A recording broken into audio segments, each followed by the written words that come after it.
नमस्कार, आपण पाहताय कोकणचं नंबर 1 महा चॅनल कोकणचा लाईव्ह बातमीपत्रात आपलं स्वागत। सुरुवात करूया हेडलाईन्सनं। युवा सैनिकांचा गोवा सिंधुदुर्गच्या सीमेवर राडा। तब्बल 24 तासांनी सापडला मुंबईच्या चैतन्याचा मृतदेह।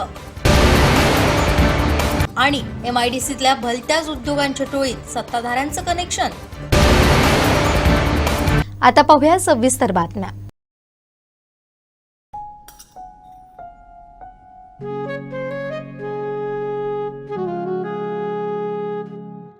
बाबा, आज येताना बासुंदी घेऊन या ना। अगं, कालच आपण आईचा वाढदिवस होता म्हणून आणली होती ना। ऐकलं, गोकुळची बासुंदी पुन्हा खावीशी वाटतेय। खरं सांगू, मलाही खावीशी वाटतेय। पुन्हा पुन्हा खावीशी वाटणारी गोकुळ बासुंदी। मागील 10 ते 12 दिवसात पेट्रोल डिझेल किमतींमध्ये चौथ्यांदा वाढ करण्यात आली, त्यामुळे नागरिकांच्या तीव्र भावना व्यक्त होत आहेत। याचाच आढावा घेतला आमचे कणकवली प्रतिनिधी उमेश बुचडे यांनी। पेट्रोल डिझेलच्या दरात आज पुन्हा वाढ झालेली आहे। एकंदरीत चौथ्यांदा ही वाढ झालेली पाहायला मिळते। आज पेट्रोलचे जे दर आहेत ते ₹2.61 वाढलेले आहेत, तर डिझेलचे दर ₹2.71 महाग झालेले आहेत। आपण बघतोय की सध्या पेट्रोल घेण्यासाठी रांगा पाहायला मिळत आहेत आणि काही ठिकाणी पेट्रोल बघितलं तर काही ठिकाणी पेट्रोलवर पेट्रोल देखील संपलेलं आहे। एकंदरीत जर संपूर्ण या परिस्थितीचा आढावा घेतला तर गेल्या 8 ते 10 दिवस म्हणजे 10 ते 12 दिवसात चौथ्यांदा पेट्रोलची दरवाढ झालेली आहे। एकंदरीत ₹8 तब्बल 8 ते 10 दिवस म्हणजे 10 ते 12 दिवसात पेट्रोलची दरवाढ झालेली आहे। त्यामुळे सर्वसामान्यांचे बजेट कोलमडणार आहे। सध्या आपण बघतो की बरेच जे प्रवासी आहेत ते रोज पेट्रोल भरतात, त्यांची नेमकी प्रतिक्रिया काय आहे ते देखील जाणून घेणार आहोत। काका, आज पेट्रोल आहे ते ₹2पेक्षा जास्त दरवाढ झालेली आहे, काय सांगाल तुम्ही? दर वाढलेलेच आहे। काय परिणाम होईल याचा? परिणाम होणारच। तुम्ही रोज पेट्रोल भरता? हो, केव्हा जरी बोलतो। बरेच जण आहेत ते पेट्रोल डिझेल रोज भरतात। आज पुन्हा दरवाढ झाली, एकंदरीत काय सांगाल? काय सांगावं, सर्वसाधारण माणसांचा हाल झालेला आहे। हे सरकारने विचार करावे। सर्वसामान्य माणसाचे हाल झाले आहेत। रोज पेट्रोल भरणारे काही नागरिक आपल्या सोबत आहेत। एकंदरीत तुम्ही रोज सर पेट्रोल भरता, काय आज दरवाढ झाली आहे पेट्रोलची पुन्हा? आपल्या देशामध्ये सतत ज्या निवडणुका होतात आणि निवडणुकानंतर जी पेट्रोल किंवा डिझेलमध्ये वाढ होते आहे, त्यामुळं सामान्य जनतेचं फार मोठ्या प्रमाणामध्ये नुकसान होत आहे। मागील 10-12 दिवसात ₹8 वाढ झाली आहे। होय, काय सांगाल त्याबद्दल? ही प्रचंड वाढ आहे। केंद्र शासनानं याकडे विशेष पद्धतीचं लक्ष दिलं पाहिजे, जनतेचा विचार केला पाहिजे त्यांनी। काही ठिकाणी पंतप्रधान आवाहन करतात इलेक्ट्रिक वाहनं वापरावीत, असं देखील आवाहन करतात। अगोदरच पेट्रोलचे वाहनं घेतलेली आहेत ना सर्वांनी, आता शक्य होतात का 2-2 वाहनं घेणं प्रत्येकाला? निश्चितच बरोबर, आधीच इलेक्ट्रिक वाहने घेणे शक्य होणार नाही। काय सांगाल, एकंदरीत पेट्रोल आज पुन्हा महाग झालं? कसं आहे, पेट्रोल वाढ होणे हे सरकारच्या हातात आहे, कमी करणे किंवा वाढवणे। आणि सगळा जनतेचा विचार केला तर सरकारने जनतेचा विचार करणं सगळ्यात महत्त्वाचं आहे। पेट्रोल वाढल्यामुळे सगळ्या वस्तू वाढतात। नुसतं पेट्रोल वाढवलं की तेवढ्या एका गोष्टी मर्यादित नाही आहे, ते टोटल संपूर्ण प्रत्येक गोष्ट वाढ झाली आहे। नुसतं पेट्रोलची ₹8 वाढ झाली, पण तेलावर आणखी ₹5-10 वाढ झाली। तुमच्या बाकी साखरेवरती ₹3 वाढ झाली। प्रत्येक वाहन पेट्रोलवरती जातं, त्याच्यामुळे सगळ्या गोष्टींचा त्याच्यावर परिणाम होतो। त्याच्यामुळे सरकारने थोडं लक्ष दिलं पाहिजे। जीवनावश्यक वस्तू पण वाढतात, वाढल्या आहेत, टोटल सगळ्या गोष्टी वाढलेल्या आहेत। पेट्रोल वाढले म्हणजे टोटल महाग होत आहेत, म्हणजे दूध असेल, भाजीपाला असेल, फळं असतील आणि जीवनावश्यकच्या सर्व वस्तू आहेत त्या महाग होत आहेत। एकंदरीत दररोज पेट्रोल भरणारे काही नागरिक आपल्यासोबत आहेत। काय सांगाल, आज पेट्रोल डिझेल ₹2 ते ₹2.5 महाग झाले, काय सांगाल? निश्चितच काही जण बोलण्यासाठी नकार देत आहेत, पण काही जण बोलत आहेत। काय सांगाल, आज पेट्रोल डिझेल पुन्हा महाग झालं आहे ₹2 ते ₹2.5? याला प्रशासनाचाच आपला बेजबाबदारपणा म्हणू शकतो। आणि काय म्हणणार, नागरिकांनी फक्त सोसायचं आणि प्रशासन मजा मारते। प्रधानमंत्री आपल्या विदेश दौऱ्यात बिझी आहेत आणि जनता येते लाईनमध्ये। प्रधानमंत्र्यांनी EV गाडी घेण्याचे पण आवाहन केलं आहे। काय उपयोग आहे त्याचा? पेट्रोल जर E20 येऊन सुद्धा जर पेट्रोल त्याच किमतीला मिळतंय तर उपयोगच काय E20चा आपल्याला? आणि इलेक्ट्रॉनिक व्हेकल्सने कुणाचा फायदा झाला आहे आतापर्यंत? इन्फ्रास्ट्रक्चर आहे का आपल्याकडे चार्जिंगसाठी? लोक बिल्डिंगमध्ये रूम घेत आहेत पण तिथे इन्फ्रास्ट्रक्चर पण नाही चार्जिंगसाठी। अशा वेळी करणार काय जनता? जी पेट्रोल डिझेलमुळे आणि अन्य सर्व सामान्य जीवनावर परिणाम होतो. होतोयच ना. लोक त्रस्तच आहेत, लोक लाईनमध्येच आहेत सध्या. पहिलं नोटबंदी, त्याच्यानंतर आता ही चालू आहे. फक्त लाईनमध्ये राहायचं आणि टाळ्या वाजवायच्या कोरोना आला की, हेच चाललंय आपल्या आयुष्यात. काय सांगणार आता, वाढ झाली आता, सरकार बघेल आता त्याच्यावर काय ते पर्याय काढेल. काय सांगता, सगळी महागाई वाढलेलीच असा आणि त्याच्यात परत पेट्रोलचे दर वाढले असं, म्हणजे सर्वसामान्य लोकांना जगणं जरा मुश्किलच असा. म्हणजे ते पेट्रोल मिळाक होया म्हणजे हात फिरूच्या म्हणजे शेतकऱ्यांका सरकारने आता करूच आता. पण डिझेल पण महाग झाला, ते पॉवर टिलर शेतीची अवजार डिझेलवर चालतात. त्यांची काहीतरी योजना करू काही सरकारने, काहीतरी पेट्रोल मिळालं किंवा डिझेल मिळालं अशी. काय मोदी आहे तर सगळं मुमकिन आहे. मोदींनी सगळं कल्याण करून ठेवलेलं आहे. फक्त खोटे खोटे आश्वासनं द्यायची आणि लोकांना व्हायचं आणि मतं घ्यायची.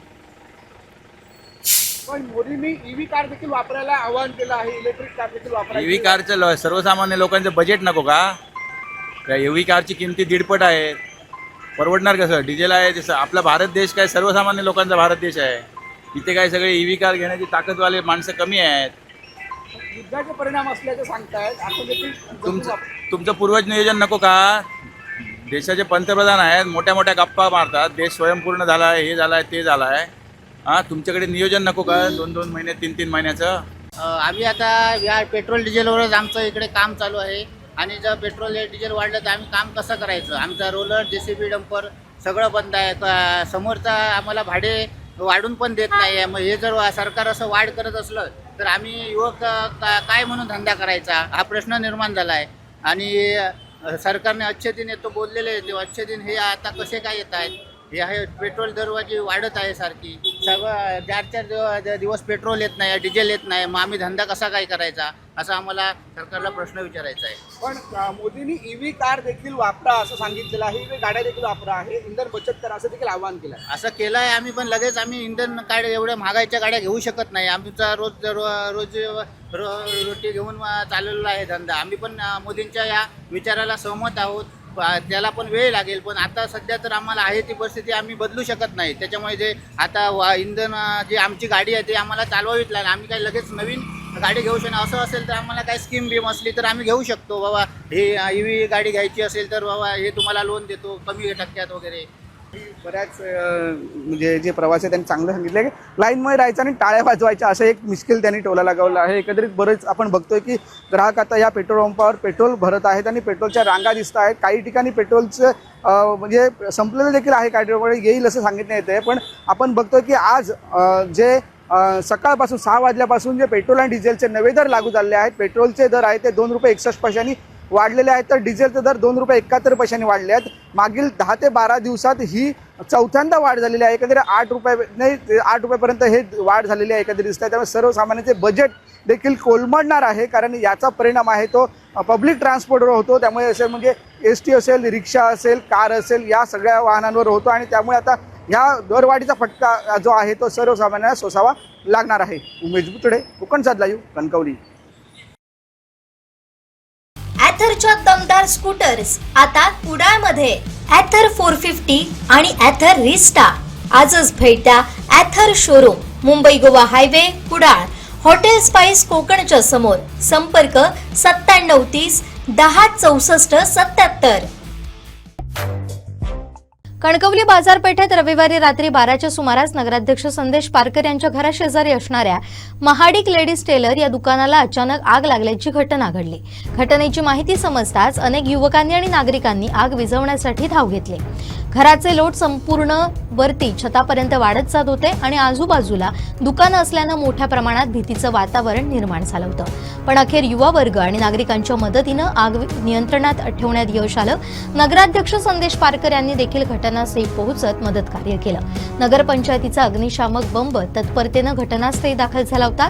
सध्या मे महिन्याचा सीझन असल्यानं महाडिक लेडीज टेलर या दुकानातील सर्व साहित्य या आगीत जळून खाक झाले. तसेच फर्निचर, वायरिंग, इंटेरियर या सर्व वस्तूंचं देखील मोठं नुकसान झालंय. कणकवलीच्या बाजारपेठेमध्ये प्रसाद हाडिक यांच्या दुकानाला त्या ठिकाणी आग लागली आणि याबाबत तातडीने दखल ही इथल्या युवा वर्गाने घेतली आणि आग विझवण्याचा त्या ठिकाणी आटोकाट प्रयत्न केला. दरम्यान संपूर्ण नगर पंचायतीचं प्रशासन अग्निशामक बंब हेही त्या ठिकाणी आणण्यात आले. त्यांनी सुद्धा पाणी मारून ही आग विझवण्याचा त्या ठिकाणी प्रयत्न केलेला आहे. पण या सगळ्या प्रकारामध्ये फार मोठं नुकसान प्रसाद माडिक या व्यापाराचं व्यावसायिकाचं या निमित्तानं झालेलं आहे. आणि त्यांचा कपड्याचा व्यापार होता आणि फार मोठ्या प्रमाणात कपडे हे त्या दुकानामध्ये होते आणि ते पूर्ण जळून नष्ट झालेले आहेत, खाक झालेले आहेत आणि संपूर्ण दुकानाची पण त्या निमित्तानं दुरावस्था झालेली आहे. तर ज्यावेळी आग विझवण्याचा प्रयत्न केला जातो त्यावेळी पाणी मारण्याचं काम केलं जातं, आयएलटी वस्तू वाचवण्याचा प्रयत्न केला जातो आणि या सगळ्यामध्ये संपूर्ण दुकानाची जे दुकान बेचिराग झालेलं आहे, संपूर्ण फार मोठी मालमत्ता त्यांची व्यावसायिक मालमत्तेचं नुकसान या दुकानामुळे झालेलं आहे. खरं तर मी इथल्या तरुणांना किंवा नगरपंचायतच्या प्रशासनाला धन्यवाद देईन. योग्य वेळी हे सगळं प्रशासन त्या ठिकाणी आलं, तरुणही या शहरातली आली आणि त्यांनी जीवावर उदार होऊन या ठिकाणी हा आग विझवण्याचा आटोकाट प्रयत्न केला आणि त्यामुळे फार मोठी हानी ही सुद्धा टळलेली आहे. कारण बाजूला शिरसाडांचं एक दुकान आहे आणि जर त्याला त्या ठिकाणी आग लागली असती तर फार मोठ्या प्रमाणात बाजारपेठच्या पूर्ण बाजारपेठेला त्या ठिकाणी आगीचं रौद्ररूप त्या ठिकाणी पाहता आलं असतं आणि ते काम त्या तरुणाने नगरपंचायत प्रशासनाने थांबवलेलं आहे आणि म्हणून कुठंतरी ह्या आग विझवू शकलो आपण. आणि खरं तर आता याचा पंचनामा होईल. नेमकं काय विमा इन्शुरन्स जर त्यांनी उतरवलेला असेल तर त्याचा फायदा त्यांना होऊ शकतो, पण त्याबाबत काही समजू शकलेलं नाही. नेमकी आग ही शॉर्ट सर्किटमुळे लागलेली आहे की काय अजून त्याचं दुसरं कारण आहे याचा पण शोध त्यानिमित्तानं घ्यावा लागणार आहे. आणि खरं तर अलीकडच्या काळामध्ये फार मोठे आगी लागण्याचे प्रकार या शहरामध्ये होत आहेत आणि त्यामुळे नगरपंचायत प्रशासन हे त्या ठिकाणी अलर्ट ठेवण्याचं काम म्हणजे आपत्कालीन व्यवस्था ही अतिशय सक्षम करण्याचं काम आता आम्ही या निमित्तानं करणार आहोत, जेणेकरून कमीत कमी वेळामध्ये नगरपंचायतीचे कर्मचारी नगरपंचायतीची सगळं व्यवस्था आणि अग्निशामक बंब हा योग्य वेळी येईल आणि या आगीला आटोक्यात किंवा नियंत्रणात आणण्याचा प्रयत्न करेल.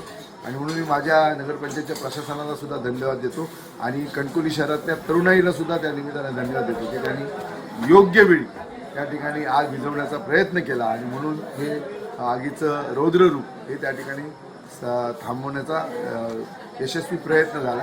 आणि म्हणून खरं तर आता याच्या पुढे कणकवली नगरपंचायतीला फार जबाबदारीनं आणि ॲक्टिव्हपणानं म्हणजे आपत्कालीन स्थिती जेव्हा निर्माण होणार आहे त्यावेळी नगरपालिकेची यंत्रणा योग्य वेळी त्या ठिकाणी पोहोचणं हे महत्त्वाचं आहे आणि तशा पद्धतीचं नियोजन येत्या काळात केलं जाईल.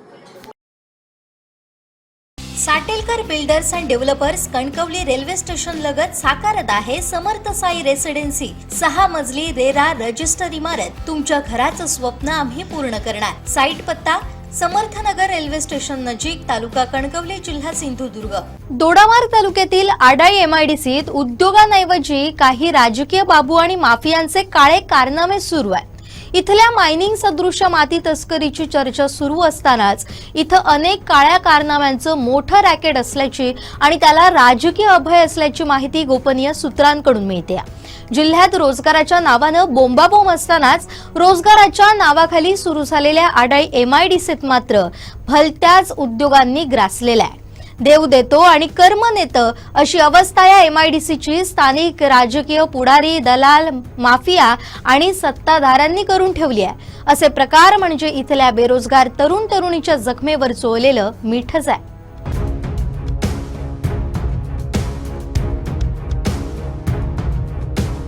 आडाई एमआयडीसी परिसर पुन्हा एकदा वादाच्या भोवऱ्यात सापडलाय. उद्योगधंद्यांच्या विकासासाठी स्थापन करण्यात आलेल्या एमआयडीसी क्षेत्रात विविध बेकायदेशीर कारवाया सुरू असल्याच्या चर्चांनी जोर धरलाय. माती तस्करीपासून अवैध लाकूड तोड, अंमली पदार्थांच्या कथित व्यवहारापर्यंत अनेक गंभीर प्रकार सुरू असल्याची माहिती गोपनीय सूत्रांकडून समोर येते. स्थानिक पातळीवर सुरू असलेल्या चर्चेनुसार एमआयडीसी परिसर आणि लगतच्या भागात रात्रीच्या वेळी मोठ्या प्रमाणात माती उपसा आणि वाहतूक केली जात असल्याचं सांगितलं जातंय.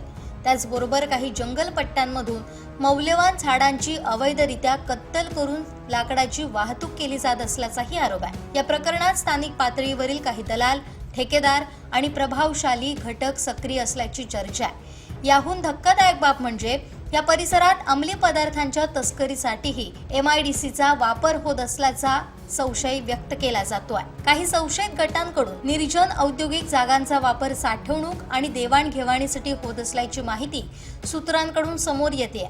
विशेष म्हणजे या सर्व कथित गैरप्रकारांमध्ये मोठ्या राजकीय पुढाऱ्यांच्या नावाचा वापर करून दबाव टाकला जात असल्याची चर्चा रंगू लागली आहे. वरून संरक्षण आहे, कारवाई होणार नाही अशा प्रकारच्या दाव्यांमुळे प्रशासनातील काही यंत्रणांवरही प्रश्नचिन्ह उपस्थित होतोय.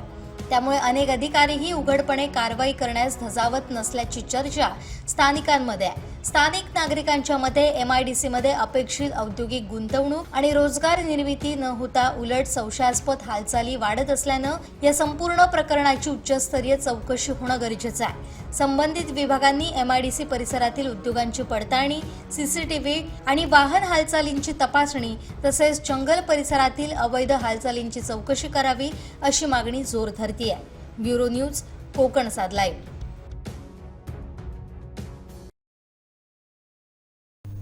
मुंबईच्या धकाधकीत कुटुंबासाठी राबणारा एक तरुण गावी येऊन स्वतःच्या जमिनीत काजू बाग फुलवण्याचं स्वप्न पाहत होता.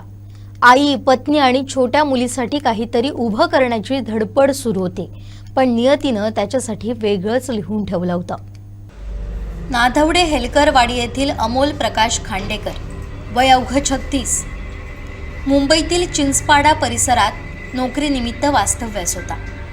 तो रविवारी सकाळी कोकण कन्या एक्सप्रेसनं वैभववाडी स्थानकात उतरला. रेल्वे स्थानकापासून घर फार दूर नव्हतं, अवघ्या 1.5 किलोमीटरवर घर. घराकडे जाण्यासाठी तो पायी निघाला होता. मनात शेतीची स्वप्न, जमिनीत काजू लागवडीपूर्वीची तयारी सुरू होती. आजच खड्डे खोदण्यासाठी JCB मशीन बोलवण्यात आलं होतं. डोक्यात कामाचा विचार सुरू होता. काम उरकून पुन्हा सायंकाळी मुंबईला परतायचा बेत होता. त्यासाठी त्याचं नियोजन सुरू होतं. गाडीतून उतरल्यावर हे काम करण्यासाठी JCB चालकाला फोन लावला. त्याच्यासोबत कामाबाबत मोबाईलवर बोलणं सुरू होतं. इतक्यात गोव्याहून मुंबईकडे धावणाऱ्या निस्सार एक्सप्रेस आली आणि तिनं मागून जोराची धडक दिली. क्षणात सर्व काही संपलं. रेल्वे रुळांवर रक्ताच्या थारोळ्यात अमोल पडला होता. अमोलला पाहून सारा परिसर हादरला. घटनेनंतर निस्सार एक्सप्रेस तब्बल तासभर घटनास्थळी थांबवण्यात आली. काही काळ रेल्वे वाहतूकही विस्कळीत झाली. घटनेची माहिती मिळताच वैभववाडी पोलीस आणि रेल्वे पोलीस घटनास्थळी दाखल झाले. पंचनामा करून मृतदेह ग्रामीण रुग्णालयात हलवण्यात आला. दरम्यान मुंबईत असलेल्या नातेवाईकांना ही बातमी समजताच त्यांच्या पायाखालची जमीन सरकली. ज्या मुलाची वाट पाहत आई बसली होती, ज्या पतीच्या स्वागतासाठी पत्नी उत्सुक होती, ज्या वडिलांना पाहण्यासाठी चिमुकली मुलगी आतुर झाली होती, तो अमोल आता कायमचा निघून गेला. एक कष्टकरी मुलगा, एक जबाबदार पती, एक प्रेमळ पिता आणि गावाशी नाळ जपणारा माणूस आज काळाच्या पडद्याआड गेलाय. या घटनेनं सारा तालुका हळहळत होता. मीठ मुंबरी बागवाडी समुद्रकिनारी पर्यटनासाठी आलेल्या 5 मित्रांपैकी रविवारी सायंकाळी 4 मित्र समुद्रात पोहण्यासाठी उतरले होते. तिघांना वाचवण्यात यश आलं, तर एक तरुण समुद्रात बुडाल्याची दुर्दैवी घटना रविवारी सायंकाळी घडली. या घटनेनंतर प्रशासनानं युद्ध पातळीवर ड्रोन कॅमेराच्या माध्यमातून देखील शोध मोहीम सुरू केली, मात्र अद्यापही बेपत्ता युवकाचा शोध लागला नव्हता.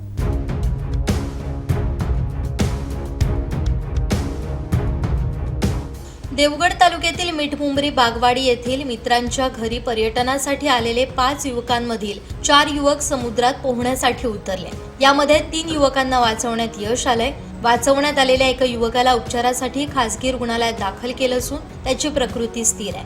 मात्र एक युवक बुडाला, तो अद्यापही बेपत्ता आहे. त्याला शोधण्यासाठी प्रशासनानं युद्ध पातळीवर शोध मोहीम सुरू केली आहे. आम्ही इथेच होतो.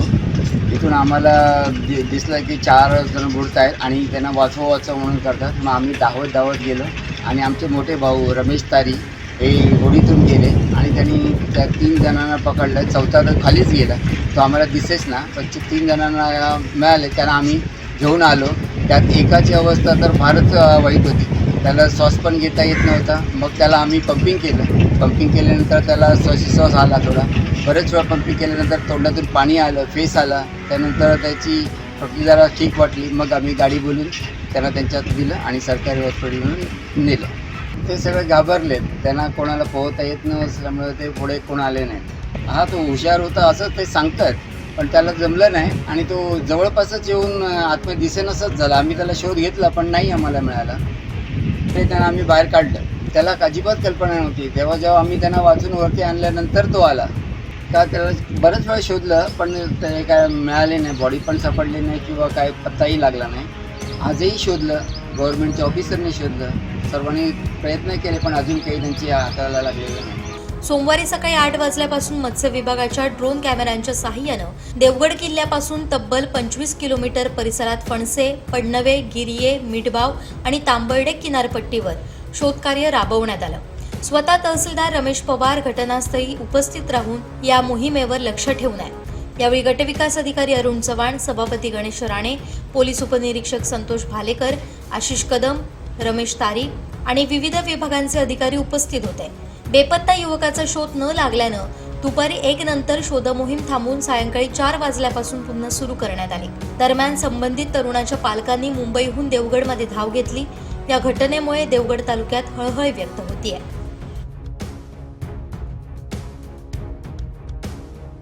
देवगड तालुक्यातील मिठमुंबरी या ठिकाणी ही खळबळजनक घटना घडली होती. या ठिकाणी जो आता बुडालेला युवक आहे चैतन्य गुरव याचं शोधकार्य सुरू असून या ठिकाणी पोलीस यंत्रणा देखील त्या शोधकार्यात उतरलेले असलेले आपल्याला पाहायला मिळत आहे. या ठिकाणचे जे नागरिक होते त्यांनी तात्काळ या ठिकाणी येऊन 5:30 वाजता ही सायंकाळी काल जवळपास 5:30 वाजता ही घटना घडली होती आणि या ठिकाणचे स्थानिक होते त्यांनी तात्काळ या ठिकाणी जाऊन त्या बुडणाऱ्या युवकांना वाचवलं होतं.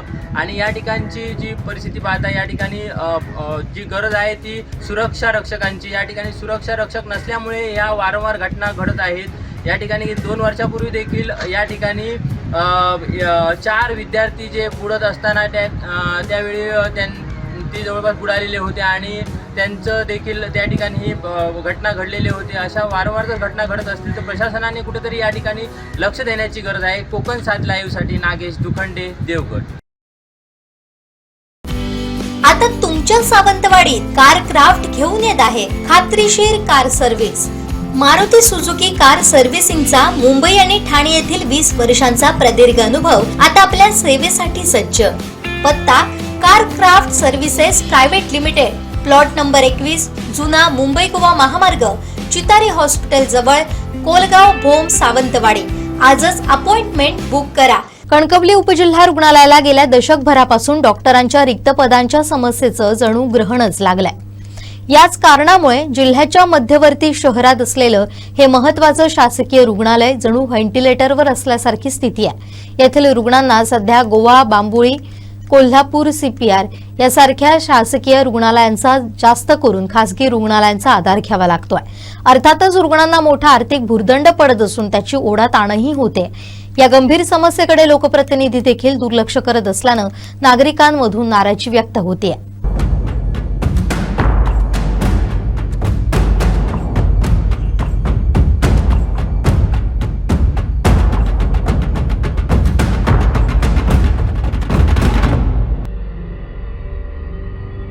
कणकवली उपजिल्हा रुग्णालय हे जिल्ह्यातील मध्यवर्ती शासकीय रुग्णालय असल्यानं कणकवलीसह देवगड, वैभववाडी, मालवण तसेच नजीकच्या रत्नागिरी जिल्ह्यातील राजापूर, कोल्हापूर जिल्ह्यातील राधानगरी तालुक्यातूनही रुग्ण उपचारासाठी येत असतात. परिणामी येथील रुग्णसंख्या जिल्हा रुग्णालयापेक्षाही मोठी असते. मात्र मागील कित्येक वर्ष रुग्णालयात स्पेशालिस्ट डॉक्टरांची रिक्त पदे आहेत. विशेष म्हणजे रुग्णालयात डॉक्टरांची 17 पदं मंजूर असतानाही एक स्त्री रोगतज्ञ व एक MBBS असे 2च कायमस्वरूपी डॉक्टर कार्यरत आहेत. आपल्याकडे टोटल 18 पदं आहे. त्यातलं 1 पद हे वैद्यकीय अधीक्षकचं आहे, तर 17 हे आपले नियमित डॉक्टरांचं आहे.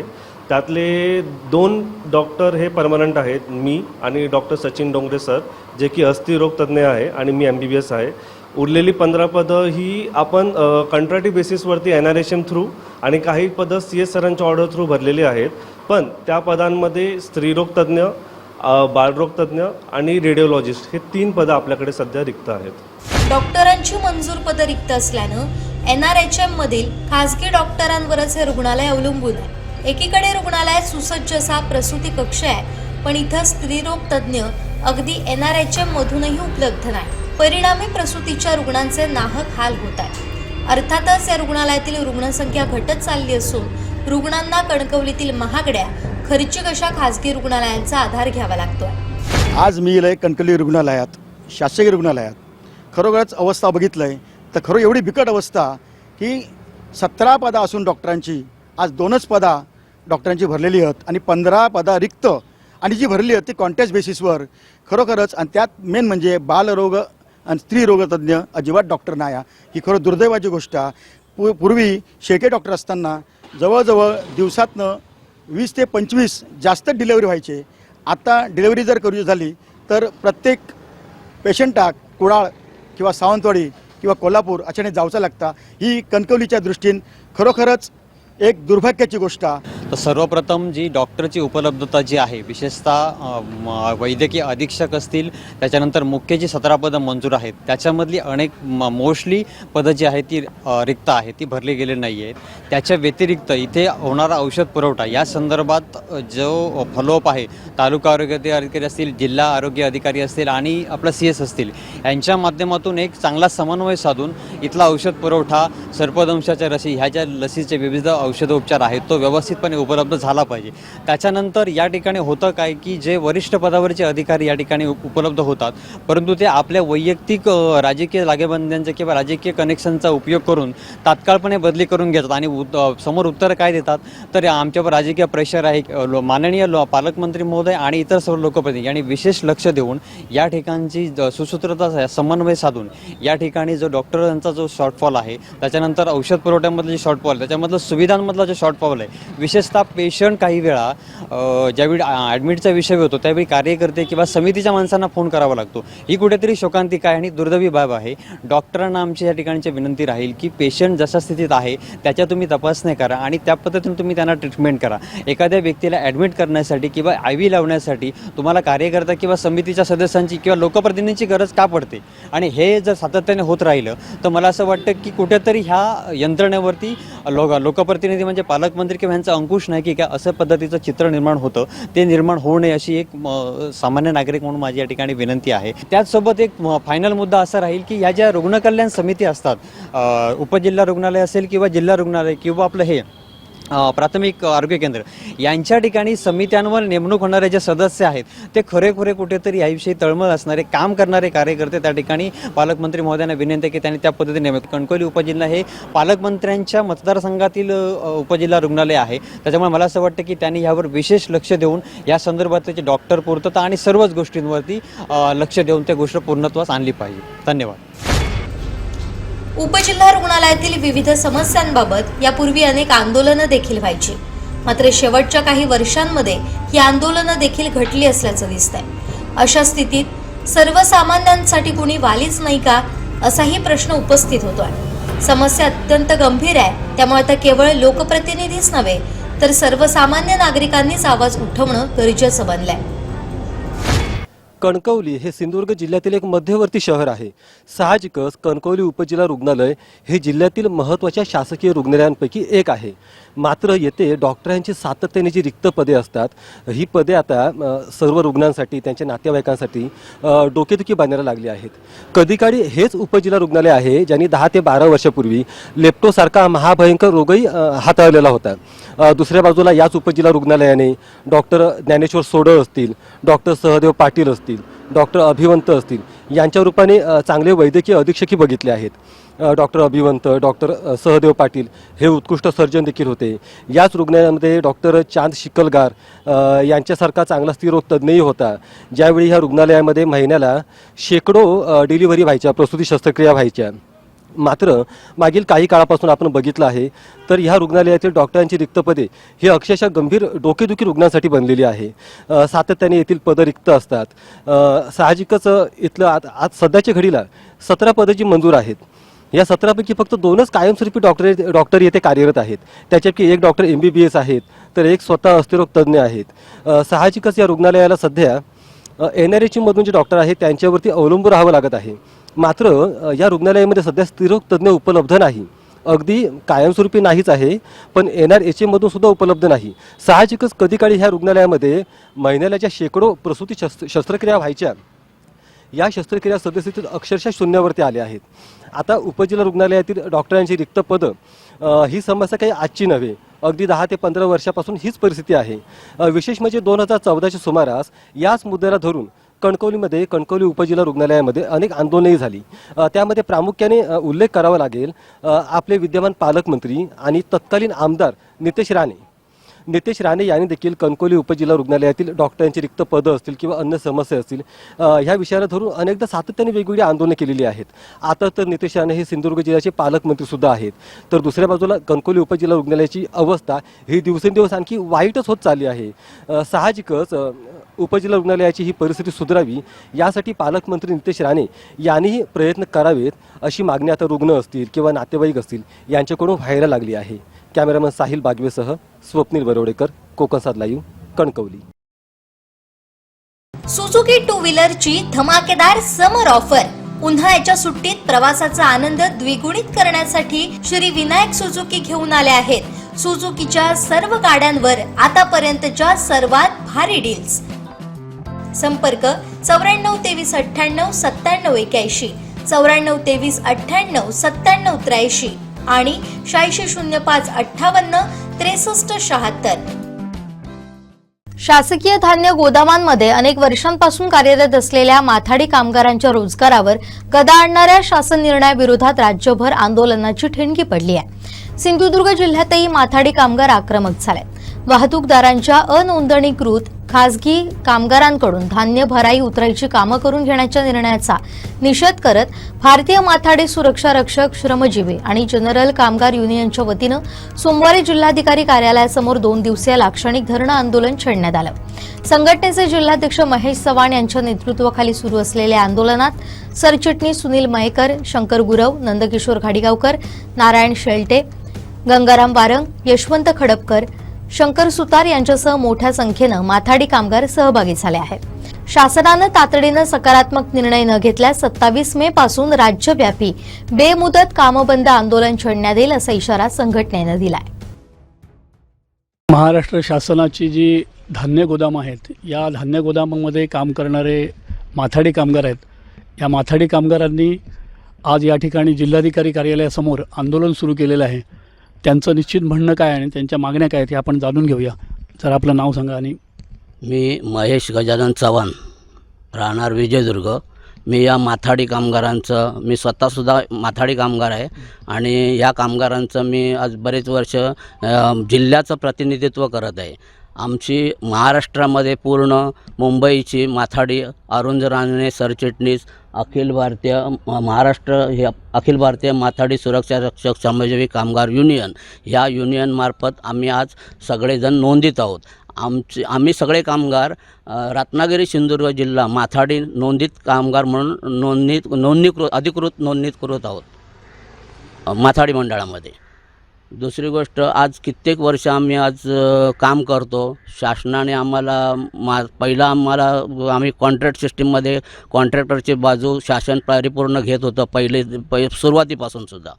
मग त्यात आम्ही उठाव करून माथाडी आणली, माथाडी निर्माण केली, माथाडी संघटना केली. त्यामुळे आम्हाला माथाडी कायदे समजले, कायद्यानुसार आम्हाला फायदे मिळत गेले. ते मिळत असताना आज आमच्यावरती अशी गदा आली आहे पूर्ण महाराष्ट्रामध्ये. साहेब, पूर्ण महाराष्ट्रामध्ये माथाडी कामगारांना आम्ही 3 वेळा मंत्रालयामध्ये 3 वेळा आमची मीटिंग झाली मंत्रालयामध्ये. आम्हाला सचिवांनी आश्वासन दिलं होतं की आम्ही जो काय GR निघेल, शासनाचा जो GR निघेल, त्या GRमध्ये आम्ही माथाडी कामगारांना काम देण्याचा परिपूर्ण प्रयत्न करू म्हणून. आणि कित्येक वर्ष आज चालत असलेली गोडाऊन, जे आपल्या तालुका वाईज गोडाऊन आहेत, त्या ठिकाणी आम्ही कामगार हे कार्यरत आहोत. ते कामगार न ठेवता आज FCIकडून थेट वाहतूक धान्य दुकानपर्यंत करण्याचा शासनाचा मानस चाललेला आहे. आणि त्यामुळे हे काम आम्हाला मिळणार नाही. ह्याचा GR जो आम्ही वाचला त्याच्यात आमचा कामगारांचा उल्लेखच नाही मुळात आहे. त्याच्यामुळे शासनाच्या पद्धतीने जर झालं तर आम्ही आज अक्षरशः रस्त्यावर उपाशी मरायचे वेळ आमच्यावर येणार आहे साहेब. आणि त्यासाठी आम्ही शासनाला एक जागृत करण्यासाठी हे पुऱ्या महाराष्ट्रभर आम्ही आंदोलनाचा पवित्रा घेतलेला आहे संघटनेच्या वतीने. आता तुम्ही ह्या संदर्भातलं निवेदन वगैरे काय दिलं आहे किंवा कोणाला भेटणार आहात तुम्ही? तुम्हाला कोण भेटलं आहे? आम्ही संघटनेमार्फत वरच्या पुरवठा अधिकाऱ्यांना व मंत्रालयात निवेदन दिलेलं आहे. संघटनेमार्फत मुंबईच्या आपल्या जिल्हा पोलीस अधिकाऱ्यांना आणि पुरवठा अधिकाऱ्यांना यांना आम्ही सगळ्यांना निवेदन दिलेलं आहे आंदोलनाचं. महत्त्वाच्या काय मागण्या ह्याच्यातल्या आहेत असं तुम्ही सांगू शकता? महत्त्वाचं मागण्या म्हणजे साहेब, आमचा आत्तापर्यंत जो महागाई भत्ता आहे किंवा दरवाढ जो आहे तो आमचा टनावाईज मूळ वेतन, जसं माथाडी मंडळ जो दर लावून देतो शासनाला आणि त्याची अंमलबजावणी माथाडी मंडळ करत असतो आणि संघटना त्याच्या पाठीशी राहून ते करून घेत असतं संघटनेमार्फत, तसंच आमचं चालू राहावं आणि आम्हा कामगारांना परिपूर्ण काम मिळावं ही आमची शासनाकडे नम्र विनंती आहे साहेब. हे आंदोलन तुमचं आजचं 1 दिवसाचं आहे की 2 दिवसाचं आहे साहेब? 2 दिवसाचं आंदोलन आहे आमचं. आणि ह्यामध्ये जर तुमचे प्रश्न मिटले नाहीत तर तुमचा पुढचा पवित्रा काय असेल? पुढचा पवित्र म्हणजे आता वरच्या लेवलला आमचे संघटनेचे अध्यक्ष अरुण रानडे साहेब, म्हात्रे साहेब जे काय आम्हाला सांगतील त्या पद्धतीने आम्ही कामगार संघटनेच्या मार्फत आम्ही ते आम्हाला जसं सांगतील मार्गदर्शन करतील त्या पद्धतीने आम्ही जाण्याचं निश्चय केलेला आहोत. तुम्ही जिल्ह्यातले सगळे सिंधुदुर्ग जिल्ह्यातले हे सिंधुदुर्ग जिल्ह्यातले सर्व कामगार आहेत. कोण सावंतवाडीचे, कुडाळ, देवगड, विजयदुर्ग, कणकवली सगळ्या पूर्ण जिल्ह्याचे गोडाऊनचे कामगार आहेत ते. ठीक आहे, धन्यवाद. या ठिकाणी जे माथाडी कामगार आहेत त्यांचं असं म्हणणं आहे की आपल्याला जे धान्य गोदामं आहेत तिथून कामं आता मिळत नाहीत आणि अशी जर कामं मिळाली नाहीत तर आम्ही वाऱ्यावर येऊ असं त्यांचं म्हणणं आहे. आता ते 2 दिवसीय त्यांचं आंदोलन आहे जिल्हाधिकारी कार्यालयासमोर. आपल्या मागण्यांसंदर्भातलं जे काय निवेदन आहे ते त्यांनी त्यांच्याकडे सादर केलेलं आहे. याच्यावर निश्चित निर्णय काय होतो हे आपल्याला पाहावं लागेल. लव महाडेश्वर, कोकणसाद लाईव्हसाठी सिंधुदुर्ग नगरी. आरवा एंटरप्राइजेसची ब्रँडेड विक्री आणि विक्रीतील सर्व सेवा, लॉयड आणि शार्प ब्रँडचे AC, TV, fridge, washing machine उपलब्ध. आमचा पत्ता RY enterprises, Naik petrol pump समोर, वागदे, कणकवली. संपर्क 9619 61 15 58 आणि 91 30 34 79 08. दोडा मार्गातील स्थानिक पुढारी दलालांनी दिल्लीवाल्यांशी हातमिळवणी केल्यानं इथल्या जमिनी त्यांच्या घशात घालण्याचा डाव सुरू आहे. तसेच आता आडाई MIDC गुन्हेगारीचा अड्डा झाल्याचा गंभीर आरोप ठाकरे शिवसेनेच्या परशुराम उपरकरांनी केलाय. सकाळी मी बातमी वाचली. आमच्याच तालुका प्रमुखांनी सदर विषय हाताळलेला आहे. या विषयामध्ये बघितल्यानंतर MIDCची जागा ही MIDCने शेतकऱ्यांना मोबदला देऊन त्या असलेल्या त्याचे भूखंडाचे पाठ पाडून त्यांनी भूखंड विक्रीसाठी ठेवलेले आहेत आणि काही लोकांना ते भूखंड दिले आहे. कोणत्याही कारखाने न येता त्या ठिकाणी जर ते लोह खनिज उत्खनन करून कारखान्याच्या नावावर तर MIDCने ते लोह खनिज म्हणूनच जाहीर करावं. अन्यथा त्या विषयावरती आम्ही वरिष्ठांकडे तक्रार करणार आहोत. 3 मार्च 26 रोजीच विधिमंडळ कार्यालयाकडून वन व महसूल विभागाकडून सर्व तहसीलदारांना जे अवैध उत्खनन होत आहे त्याचं गुगल इमेज, सॅटेलाईट इमेज किंवा ATS पद्धतीने मोजमाप करून त्याच्यावर दंडात्मक कारवाई कशी करावी अशा प्रकारचं पत्र विधिमंडळाकडून आलेलं आहे. या विधिमंडळाच्या पत्रानुसार माझा उद्याच RTIचं अपील प्रलंबित आहे. या RTIच्या प्रलंबितप्रमाणे मी तेच प्रश्न विचारणार आहे की दोडामार्ग तालुक्यात मोठ्या प्रमाणात सपाटीकरणाच्या नावाखाली लोह खनिजाचं उत्खनन होत आहे आणि लोह खनिज किंवा माती उत्खनन करताना एका भागातून दुसऱ्या भागात टाकायचं म्हटल्यानंतर त्याची महसूल ॲक्टप्रमाणे परवानगी घ्यावी लागते. ती कोणतीही परवानगी न घेता मोठ्या प्रमाणात लोह खनिजयुक्त माती वाहतूक करून दुसऱ्या तालुक्यात त्याची वाहतूक केली जाते आणि त्या भागातले तहसीलदार प्रांत किंवा असलेले तलाठी सर्कल याकडे कोणतंही दुर्लक्ष करत आहे. हे मिलीजुली सर्व चाललेलं आहे. याबाबत वेळ पडल्यास शिवसेना पक्षाकडून विधिमंडळात प्रश्न पण उपस्थित केला जाईल. त्या आडाळी MIDC किंवा त्या दोडामार्ग तालुक्यामध्ये आता हा गुन्हेगारीचा अड्डा झालेला आहे. आज त्या ठिकाणी दारू येते, अंमली पदार्थ येते, वृक्षतोड होते किंवा लोक खनिज मोठ्या प्रमाणात. यामध्ये काही लोकप्रतिनिधी, काही ग्रामस्थ, काही त्या भागातील प्रतिष्ठित व्यक्ती या व्यवसायामध्ये व्यवसाय म्हणून काम करत आहेत. आज दोडामार्ग एका बाजूने एका केरळीयांच्या ताब्यात गेला म्हणून सांगतो आहे, आता दोडामार्ग असलेल्या दिल्लीवाल्यांच्या ताब्यात गेलेला आहे. म्हणजे दोडामार्ग तालुका हा परप्रांतीयांचा तालुका आता निर्माण होणार आहे. पण पूर्वी केरळीयन लोकांनी मोठ्या प्रमाणात जमिनी घेतल्या, आता त्या भागात दिल्लीवाले मोठ्या प्रमाणात जमिनी घेतात आणि ते जमीन मिळवून देणारे आणि आमच्या शेतकऱ्यांना किंवा आमच्या ग्रामस्थांना पटवणारे किंवा जमीन द्या म्हणून सांगणारे आमच्याच भागातले लोकप्रतिनिधी किंवा ग्रामस्थ किंवा दलाल या ठिकाणी काम करत आहेत. सुपर बाजार कोऑपरेटिव्ह कणकवली, सिंधुदुर्ग जिल्ह्यातील एकमेव वातानुकूलित सुपर बाजार. पत्ता सुपर बाजार, Mumbai Goa highway, SM high school समोर, कणकवली.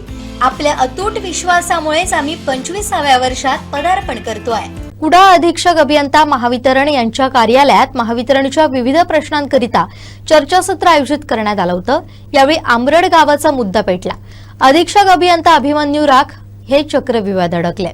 तर त्यांना तिकडून तुम्ही प्रवाह देऊ शकता, नरडवेवरनं, कुपवड्याला नरडवेवरनं देऊ शकता, डिगवळेवरनं देऊ शकता. आमरडचा विषय सुरू झाला. आमरडला साहेब लाईट गेली म्हणजे जर दुर्गनगरला काय प्रॉब्लेम असेल तर 13 गावं भडगाव पर्यंतची गावं काळोखात राहतात. त्या ह्याच्यात माध्यमिक 6 विद्यालय आणि प्राथमिक 29 शाळा आहेत. समजा तुमच्या एखाद्या कर्मचाऱ्याची मुलं जर तिकडे असतील तर ते आई वडील त्या मुलांना विचारताना त्यांना काय वाटत असेल. गेली कित्येक वर्ष या गोष्टीला झालेली आहेत. कदाचित तुम्हाला आमरड माहिती नसेल, वनमोरे साहेबांना 1-2 वेळा आला त्याच्यामुळे माहिती आहे. साहेब त्याच्यावर काय उपाययोजना निघणार की नाही निघणार. त्या दिवशी आमसभेत सबस्टेशनला तुम्ही जागा उपलब्ध झाली नाही म्हणून सांगितली. जागा देऊन 1 वर्ष झालं. जागेचे कागदपत्र सगळे दिले, 7/12 दिला, 8 दिला, ग्रामपंचायती दप्तरीचे सगळे कागदपत्र दिले. त्याच्यानंतर आम्ही पाठपुरावा केला.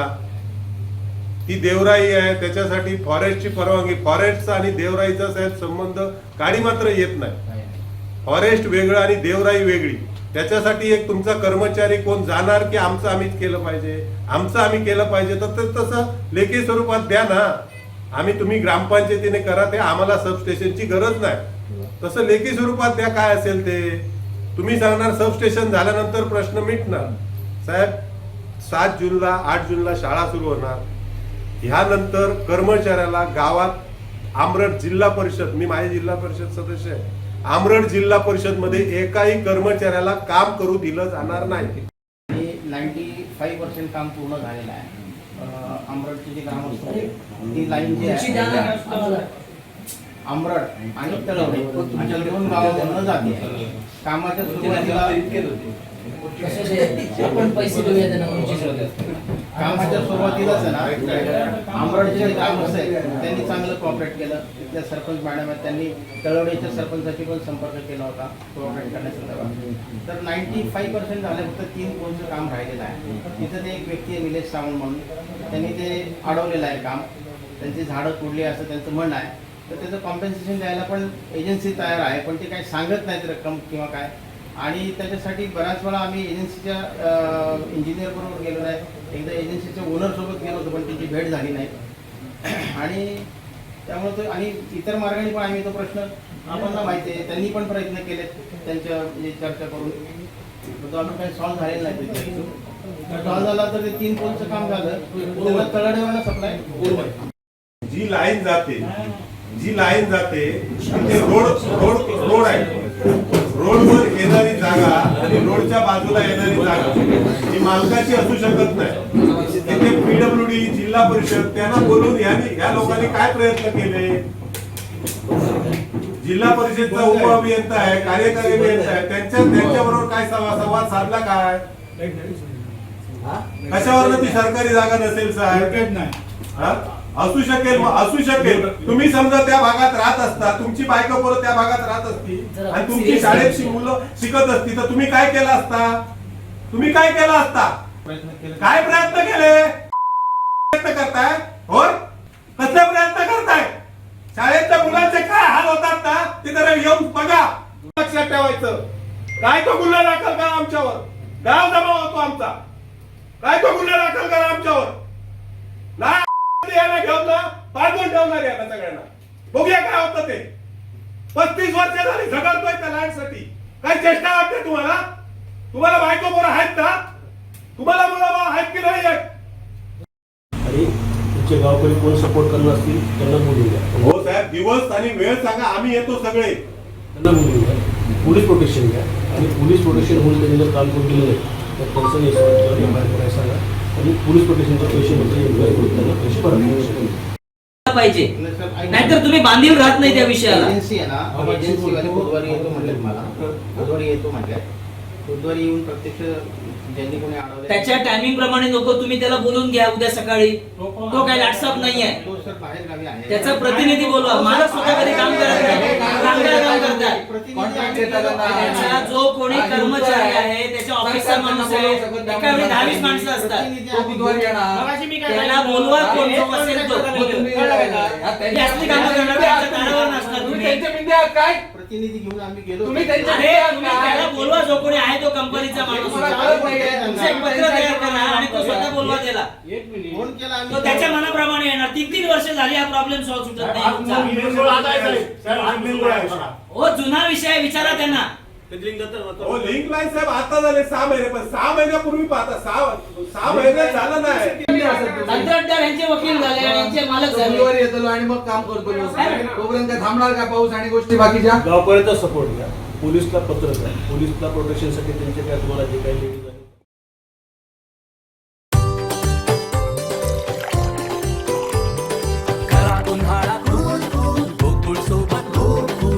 गोकुळ सोबत गोकुल. सिंधुदुर्ग किल्ल्यावरील ऐतिहासिक श्री शिवराजेश्वर मंदिरासाठी शासनाकडून मंजूर करण्यात आलेला वार्षिक निधी अत्यंत अपुरा असल्याची भूमिका हिंदू जनजागृती समितीने घेतली आहे. माहिती अधिकारातून मिळालेल्या आकडेवारीचा दाखला देत हा निधी औरंगजेबाच्या कबरीसाठी मिळणाऱ्या निधीपेक्षाही कमी असल्याचा दावा समितीनं कुडाळ येथील पत्रकार परिषदेत केलाय. सरकारनं नुकताच 20 मे रोजी एक शासन निर्णय जारी करून सिंधुदुर्ग किल्ल्यावरील ऐतिहासिक श्री शिवराजेश्वर मंदिराचं वार्षिक अनुदान 1 लाख रुपये केलं होतं. मात्र 55 वर्षांनंतर झालेली ही वाढ अत्यंत तुटपुंजी असल्याचा आरोप हिंदू जनजागृती समितीचे सिंधुदुर्ग जिल्हा समन्वयक संजय जोशी यांनी केलाय. कुडाळ इथं पत्रकार परिषदेत ते बोलत होते. यावेळी सनातन संस्थेचे धर्मप्रचारक सद्गुरू सत्यवान कदम आणि हिंदू जनजागृती समितीचे सदस्य यांचीही उपस्थिती होती. आज ज्या छत्रपती शिवरायांच्यामुळे आज आमची हिंदू म्हणून ओळख टिकून राहिलेली आहे, ज्या छत्रपती शिवाजी महाराजांच्यामुळे आमच्या गोमाता वाचल्या, आमची मंदिरं वाचली, आमची धर्म आणि संस्कृती टिकली, अशा छत्रपती शिवाजी महाराजांच्या मंदिराच्या संदर्भात एवढी उदासीनता या महाराष्ट्रामध्ये जर सरकारी अधिकाऱ्यांकडनं होत असेल तर यापेक्षा दुर्दैवाची गोष्ट कोणती आहे? जसं आता राजू पाटील यांनी जो उल्लेख केला की साधारण मार्च 2025 मध्ये आपण एक निवेदन माननीय उपमुख्यमंत्री एकनाथजी शिंदे यांना दिलं होतं. सातत्याने त्याविषयी आपण पाठपुरावा केलेला आहे. म्हणजे 1970 साली जे 250 रुपयाचा निधी महिन्याला सरकारकडनं जो मंजूर केला होता तो अगदी एप्रिल 2026 पर्यंत एवढा चालू होता. आपण जर एकंदर आर्थिक स्थिती आकडेवारी जर बघितली, कर्मचाऱ्यांचा पगार 1970 साली जवळपास 185 रुपये होता राज्य कर्मचाऱ्यांचा. तो आता 2026 मध्ये साधारण 32,000 रुपये झालेला आहे. अगदी शिक्षकांचं उदाहरण आपण घेतलं कारण हे थोडंसं मॅच होणार आहे. 250 रुपये त्यावेळेला 1970 साली त्यांचा पगार होता आणि आता सगळे भत्ते वगैरे सगळे जर आपण पकडले तर आता किती झालंय? 60 ते 70 हजार रुपये झालाय. म्हणजे 300% जवळपास वाढ झालेली आहे. म्हणजे कर्मचाऱ्यांच्या पगारामध्ये 300% वाढ होते. पण इकडे छत्रपती शिवरायांचं जे मंदिर आहे, ज्यांना आपण जे महाराष्ट्राचं जे आराध्य दैवत आहे, त्यांच्या मंदिरासाठी मात्र वाढ होण्यासाठी 55 वर्ष लागली वाढ करण्यासाठी. किती दुर्दैवाची गोष्ट आहे. आणि दुसरं म्हणजे जो क्रूर कर्म ज्याने आमच्या हिंदूची कत्तल केली, हिंदूंचं धर्मांतरण केलं, आमची मंदिरं फोडली, त्या औरंगजेबाच्या कबरीसाठी 2.5 लाख रुपये आणि 2 लाख रुपये, म्हणजे छत्रपती शिवाजी महाराजांच्या मंदिरापेक्षा दुप्पट निधी हा औरंगजेबाच्या क्रूरकर्मा औरंगजेबाच्या कबरीसाठी दिला जात असेल तर या महाराष्ट्रामध्ये कोणता दुर्दैव आहे? संविधानाचं 49वा कलम आणि 51 अ आणि फ हा जो कलमाचा जो भाग आहे त्याच्यामध्ये असा स्पष्ट उल्लेख आहे की हे जे काही ऐतिहासिक वारसे आहेत किंवा राष्ट्रीय जे वारसे आहेत, ऐतिहासिक वास्तू आहेत, त्यांचं संरक्षण करण्याची जबाबदारी ही केंद्र सरकारची आहे, राज्य सरकारांची आहे. पण ती करत असताना त्यांनी ते कसं केलं पाहिजे की राष्ट्रीय अस्मिता आणि सांस्कृतिक भावनांचा विचार केला गेला पाहिजे. पण मला सांगा, या सांस्कृतिक भावना आमच्या हिंदुस्थानामध्ये कोणाच्या बाजूने जास्त असणार आहेत? छत्रपती शिवरायांच्या बाजूने असणार आहेत ना. पण तरी सुद्धा या औरंगजेबाच्या कबरीसाठी एवढा खर्च का होतोय? म्हणजे शिवरायांचं मूल्य औरंगजेबापेक्षा कमी मानता का तुम्ही? म्हणजे आज प्रशासकीय अधिकाऱ्यांना इतिहास कुठेतरी शिकवावा लागणार आहे. त्यांनी इतिहासाचा नीट अभ्यास करणे गरजेचं आहे असंच म्हणावं लागेल. ऍक्ट आहे 2003चा, FRBM म्हणून आहे, म्हणजे fiscal responsibility and budget management. तर त्याच्यामध्ये असं आहे की सरकारकडे कर रूपाने पैसा जमा होतो ना जनतेचा, तर या कर रूपाने जमा होणाऱ्या पैशाचा वापर सरकारने काळजीपूर्वक केला पाहिजे आणि त्याला सुद्धा त्याचा गैरवापर टाळला पाहिजे त्या निधीचा आणि प्राधान्यक्रम ठरवलं पाहिजे कुठल्यासाठी आपण खर्च केला पाहिजे. तर दुर्दैवाने एक प्रकारे आम्ही जो कर रूपाने जो पैसा सरकारकडे करत आहोत त्याचा गैरवापर अशा पद्धतीने औरंगजेबाच्या कबरीला निधी देऊन असा होतोय, असं आमचं स्पष्ट मत आहे. त्यामुळे आमची या पत्रकार परिषदेच्या माध्यमातून मागणी आहे की औरंगजेबाच्या कबरीला जो निधी दिला जातोय तो पहिला सरकारने बंद करावा. कारण या कबरीला निधी 2012 सालामध्ये काँग्रेस शासनाने सुरू केला होता आणि जवळपास आतापर्यंत 2012 पासून 2023 सालापर्यंत 6.5 लाख रुपये खर्च केलेले आहेत. जिथे छत्रपती शिवरायांच्या मंदिराला फक्त महिन्याला 250 रुपये मिळत होते, तिकडे सरकार काय करत होतं? 6.5 लाख रुपये खर्च करत होते. एवढी दुर्दैवाची गोष्ट आहे. राजू पाटील यांनी केलेला आहे की वर्षाला 1 लाख रुपये नाही तर महिन्याला 1 लाख रुपये दिले गेले पाहिजे. मगाशी आपण जे आर्थिक गणित बघितलं की ज्या पद्धतीने 300 पटीने जर कर्मचाऱ्यांचे पगार जर वाढले असतील तर आज खर्चाचं प्रमाण पण वाढलेलं आहे. एक साधा हार बघितला तर त्याचा चांगला हार तर 500 रुपयाशिवाय खाली येत नाही, बरोबर ना? तेवढा तो एक हार जरी छत्रपती शिवाजी महाराजांच्या मूर्तीला घालायचं म्हटलं तरी किती खर्च येणार बघा. 500 रुपयाचा हार गुणिले 30, 15,000 रुपये तिथेच होणार ना. आणि म्हणून आम्ही ज्या वेळेला एकनाथजी शिंदे यांची जेव्हा भेट घेतली 2025 मध्ये, त्यावेळेला त्यांना आपण निवेदन दिलं होतं आणि ते निवेदन दिल्यानंतर माननीय एकनाथजी शिंदे यांनी तात्कालिक आदेश जे आहेत ना ते महसूल विभागाचे जे सचिव आहेत तर त्यांना दिले होते, मंदिराला मिळाले पाहिजे. त्यांनी तात्कालीन असा आदेश दिलेला आहे की याप्रमाणे तात्काळ प्रस्तावित करावा माननीय उपमुख्यमंत्री एकनाथजी शिंदे यांनी. पण असं असून सुद्धा अधिकाऱ्यांनी काय केलं? 50,000 रुपये न देता फक्त 8,333 रुपये मंजूर केले.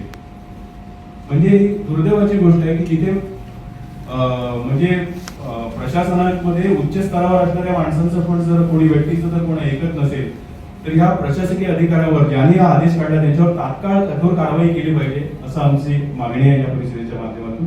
आणि दुसरं म्हणजे आज सिंधुदुर्ग किल्ल्यावरती अनेक लाखो पर्यटक येत असतात. कारण छत्रपती राजाराम महाराजांनी हे जे छत्रपती शिवरायांचं जे मंदिर उभारलेलं आहे, एकमेव मंदिर आहे, अति प्राचीन मंदिर आहे, ते बघण्यासाठी लाखो पर्यटक येत असतात. पण तिथे आज किल्ल्याची जर स्थिती बघितली तर अतिशय विदारक अशी आहे. म्हणजे तिथे साफसफाई नाहीये, पिण्यासाठी पाणी नाहीये, पर्यटक येतात त्यांच्यासाठी व्यवस्था नाहीये, सुशोभीकरण करणं गरजेचं आहे, बगीचा तिथे होणं गरजेचं आहे. तर याचं पण या किल्ल्याचं सुशोभीकरण पण झालं पाहिजे अशी या पत्रकार परिषदेच्या माध्यमातून आम्ही मागणी करत आहोत. आमच्या 3 मागण्या आहेत. एक म्हणजे छत्रपती शिवरायांच्या मंदिराला दिला जाणारा निधी हा महिन्याला 1 लाख रुपये करावा, म्हणजे वर्षाला 12 लाख रुपये. दुसरी आमची मागणी आहे की औरंगजेबाच्या कबरीला जो निधी दिला जातोय तो तात्काळ थांबवावा आदेश निर्गमित करून. आणि तिसरी मागणी आहे या सिंधुदुर्ग किल्ल्याचं सुशोभीकरण करावं. गोवा मांद्रेत सिंधुदुर्गातील तरुणांना मारहाण झाल्याची घटना घडली. काही दारुड्या मुलांनीही मारहाण केली, तसेच महिला मुलींना धक्काबुक्की केल्याचा प्रकारही घडलाय. गोवा पोलिसांनी याची तक्रार न घेतल्याचा आरोप करण्यात आला. याचे पडसाद आज गोवा पत्रादेवी सीमेवर उमटलेले पाहायला मिळाले. युवा सैनिकांनी सीमेवर तब्बल अर्धा तास गाड्या रोखून धरल्या. यावेळी हायवेच्या दुतर्फा रांगा लागल्या. अखेर सिंधुदुर्ग पोलिसांच्या हस्तक्षेपानंतर दोन्ही बाजूची वाहतूक सुरळीत करण्यात आली. आमच्यात बंद केली, संपला विषय, आमच्यात बंद. आणि महिलांना तुम्ही शिवीगाळ करता, धक्काबुक्की करता, 5 वर्ष पोरीला धक्काबुक्की करता, 5 वर्ष. हे पोलिसांची उत्तरं होती, शेवटपर्यंत आम्हाला मदत केली नाही. मांजरे पोलीस. सुरुवातीला पाहुयात मांद्रेत काय घडलं. गाडी काढला का? गाडी काढत नाही. गाडी काढली की मग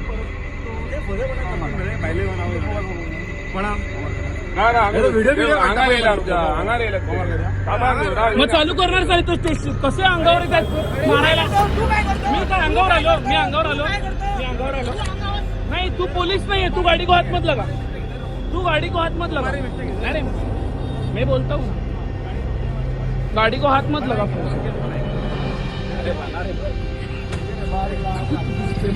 नहीं, गाड़ी में बच्चे. तू ड्रंक है ना भाई? कौन ड्राइव कर रहा था? तू ड्रंक है ना? यही ड्राइव कर रहा था ना? तू ड्रंक है ना भाई? तू ड्राइव कर रहा था ना? तुझे बोला मैं गाड़ी में बच्चे, तू ऐसे बात मत कर. गाड़ी में बच्चे भाई. युवा सैनिकांनी सीमेवर तब्बल अर्धा तास गाड्या रोखून धरल्या. युवा सैनिक यावेळी आक्रमक झालेले पाहायला मिळाले. पाहुयात सीमेवर चक्काजाम झाल्यानंतर काय घडलं. मांद्र्यामध्ये आमची वहिनी उतरली. वहिनी सांगत अरे काय असं करलं? 40-52 लोक महाराष्ट्राचे आम्ही. तुम्ही दादागिरी करणार आमच्यावर, लेडीजवर आमच्या. आम्ही पण छत्रपतीच्या औलाद आहे, लक्षात ठेवा. तुमच्या आधी होतो म्हणून यात आमच्यात बंद केली, संपला विषय. आमच्यात बंद गोव्यासाठी बंद आमच्यात महाराष्ट्राची छत्रपतीच्या औलाद. एक जर गाडी निघाली इकडे लक्षात, आमची एक गाडी तिकडे एवढं स्ट्रिक्ट करायचं. 10,000 फाईन मारतात या बिचाऱ्या पोरांना. साधा ओव्हरटेक केल्यावर महाराष्ट्राच्या पोरांना शिव्या देतात. ह्या बिचाऱ्या गाडीवाल्याला कमवतात 5,000, 10,000 फाईन मारतात. 10,000 रुपये टॅक्सीवाल्या तिकडे.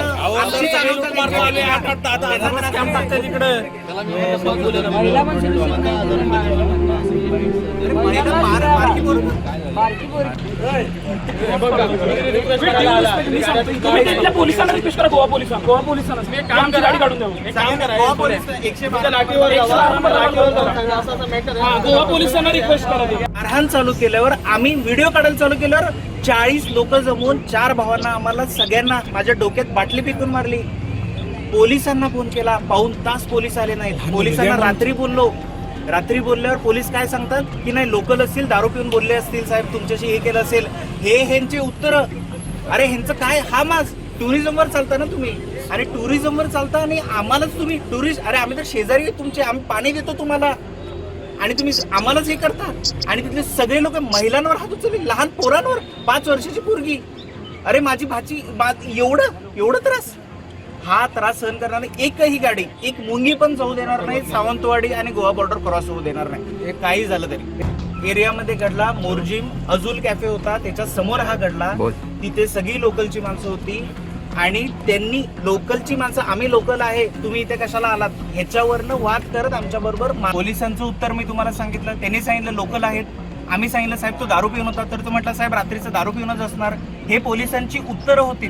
शेवटपर्यंत आम्हाला मदत केली नाही. आम्हाला सांगितलं उलट साहेब तुम्ही कशाला अडकताय, याच्यात कशाला जाताय, तुमची गाडी महिनाभर कोर्टात अडकून पडेल, तुम्ही कशाला. आम्ही एवढं सांगितलं साहेब ऍटलीस्ट त्यांना बोलून वॉर्निंग द्या. त्यालाही ते पोलीस तयार नाहीत. गोवा पोलीस, मांद्रेम पोलीस 112 नंबरला मी फोन केला होता. सीएम साहेबांना त्याच्यानंतर फोन केला आणि आता आमचा फोन उचलत नाही. मग जर हेच असेल तर मग ठीक आहे, आम्ही महाराष्ट्रात आहोत. महाराजांचं महाराष्ट्र आहे. एका पोरांवर हात उचलले, शिवाजी हात पाय छाटलेले आहेत. ही पोरं जोपर्यंत इथे येऊन येत नाही, हे शेवटचं इथून पुढे कोणही येऊ दे. एकही गाडी. शिवाजी महाराज की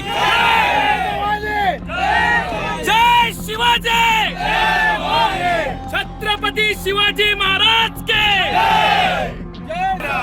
एकही गाडी गोव्यात जाणार नाही.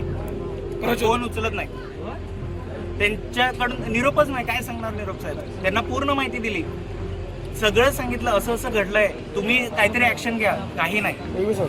आम्ही घाबरून पूर्ण फॅमिली रात्री इथे आलो. रात्रभर झोप नाही पोराबाळांना. आम्ही काय मी माझ्या घरातल्या बायकांसमोर काय तोंड दाखवू? मार खाऊन आलो 40 लोकांचा, दारुड्यांचा.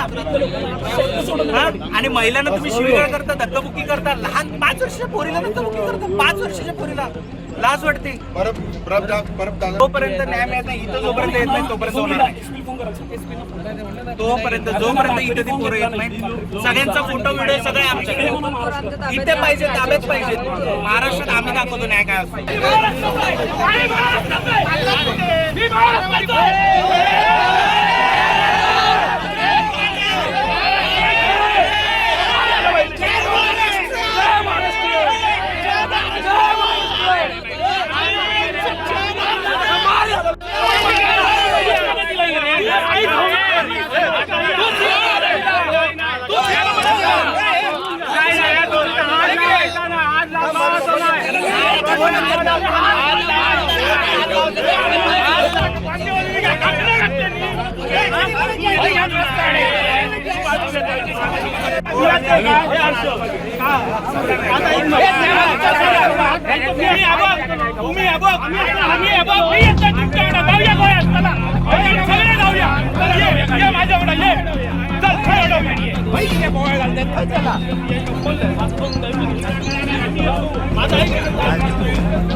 तुम्ही काय करतात सांगा, नाही तर आम्ही आमच्या बघा आमकाय सगळं करू देता.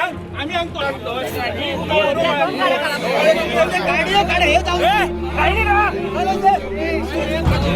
सगळं माहिती आहे, आमच्या सगळं माहिती आहे. तू सत्ताधारी पक्षतोय ना, काय पक्ष नको. तुम्ही काय करता? माहीत टाकत नाही. तुम्ही डायरेक्ट काय करता? तुमची वरती तुम्ही कशाला जाणार नाही?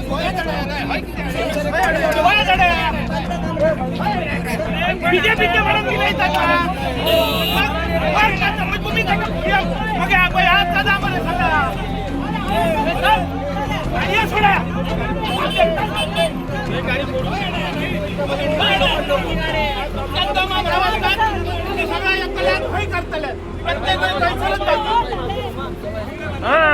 मानलो तर आम्ही मारणार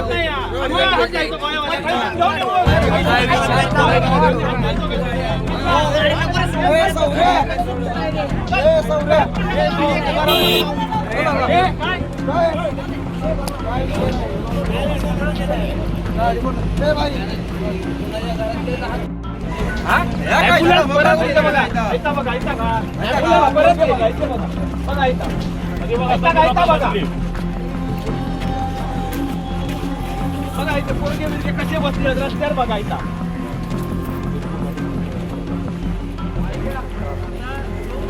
ऐका का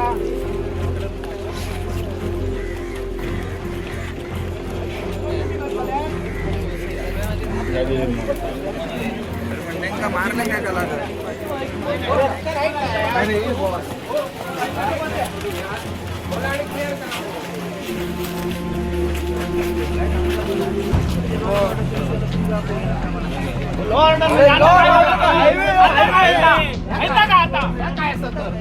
आम्ही अजूनपर्यंत गप्प राहू बरोबर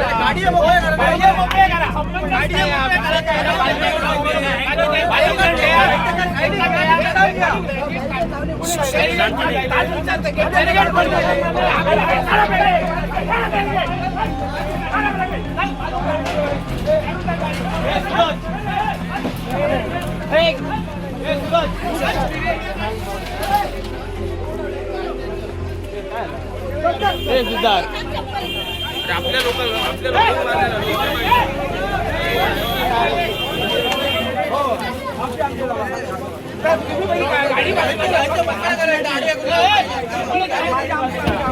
या संपूर्ण प्रकरणाची अधिक माहिती देत आहेत आमचे चीफ रिपोर्टर विनायक गावस.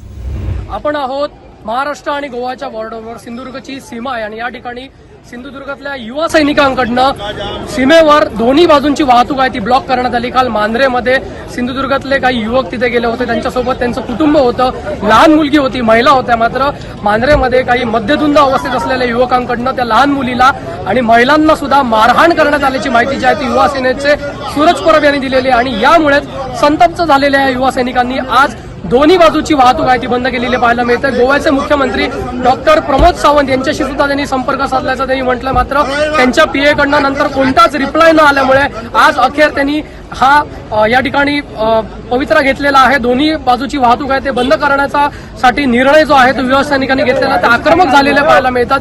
गोवा पोलिसांना सुद्धा त्यांनी काल संपर्क साधल्याचं ते म्हणाले, मात्र गोवा पोलिसांकडनं कोणतीच दखल घेतली न गेल्यामुळं त्यांनी गोवा सीएम पर्यंत ते पोहोचले, त्यांच्यापर्यंत गेले. मात्र लहान मुलीला मारहाण झालेली असताना, महिलांवर हात उगारलेला असताना, युवकांना सुद्धा मारहाण झालेली असताना कुठलीच दखल न घेतल्यामुळं अखेर संतप्त झालेल्या या सिंधुदुर्गातल्या युवकांनी आज गोवा आणि सिंधुदुर्गची दोनही बाजूची बॉर्डर जी आहे ती बंद केलेली पाहायला मिळते. आत्ताच थोड्या वेळापूर्वी एका अँब्युलन्सचा सुद्धा आवाज आपल्याला या ठिकाणी पाहायला मिळाला. त्यामुळे दोन्ही बाजूचा मार्ग बंद झाल्यामुळं पर्यायी मार्गानं हे अँब्युलन्स या ठिकाणावरनं जाताना आपल्याला पाहायला मिळेल. एकंदरीतच गोवा आणि सिंधुदुर्गचं नातं हे गेले अनेक वर्ष असंच राहिलेलं आहे. इकडचे नाते जे आहेत ते रोटीबेटीचं नातं सुद्धा या ठिकाणी राहिलेलं आहे. या ठिकाणी आपण पाहतोय तो गोवा आणि सिंधुदुर्गचं जे नातं आहे ते रोटीबेटीचं राहिलेलं आहे.